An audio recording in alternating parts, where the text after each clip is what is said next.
Dan, this happened at the Aurora Regional Center. Aurora is a city west of Chicago.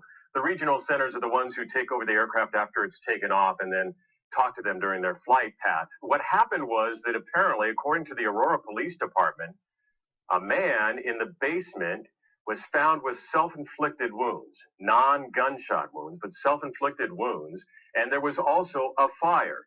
The man has been taken to a hospital and the fire has been extinguished. But this was in the telecommunications part of this building, and those telecommunications are the lines that they use to speak to the aircraft, which is why they shut down that regional center and put the work off to other regional centers. But in the meantime, as you mentioned, 450 flights canceled as of 9 o'clock Eastern Standard Time. That is 13% of the traffic that comes in and out of Midway and O'Hare, and we're expecting even more cancellations as they get this wrapped up in Aurora, and when they do get it wrapped up in Aurora. Now, and 100 delays so far as well. You mentioned thousands of passengers being affected by this. And one other thing we should add, Dan, the FBI is on the scene and the ATF is on the scene in Aurora in that regional center. The FBI treating it as a crime scene, the ATF trying to figure out what was going on with the fire. We're told that the FAA has not really been able to get back into that telecommunications area to figure out whether anything was damaged and whether or not they can bring that center back up. So you got one of the big regional centers in the country down, affecting Chicago significantly, and it is ongoing, Dan. And in fact, Apparently, police late today charged Brian Howard of Naperville, Illinois, in connection with the fire at the FAA Air Route Traffic Control Center in Aurora, Illinois. Howard was charged in U.S. District Court in Chicago with one count of destruction of aircraft or aircraft facilities. Harris faces a possible sentence of up to 20 years in prison and a maximum fine of $250,000.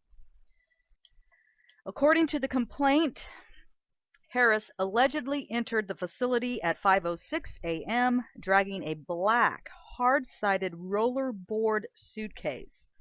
The complaint alleges that at 5:36 a.m. a message appeared on a Facebook account held in Howard's name, and that message, containing a reference to ZAU, Z-A-U, the three-letter call number for the facility, was subsequently forwarded to law enforcement authorities.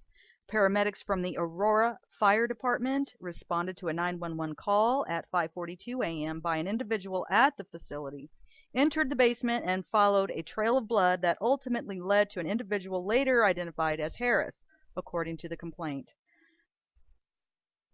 It appears to be a fire set by a contract employee. There was no terrorism act, is what they are saying. So the suspect was taken to the hospital with burns all over his body and self-inflicted knife wounds, a federal law enforcement source told ABC News. Howard was not an FAA employee, but authorized to be in the facility according to two sources. His motivation is still unclear. A federal law enforcement official told ABC News it sounds like the fire, was intentionally set, though adding it does not sound like it was an attack on the facility. The FAA halted flights to and around Chicago, which is served by one of the nation's busiest airports, as we all know. So that's it on the perpetrator.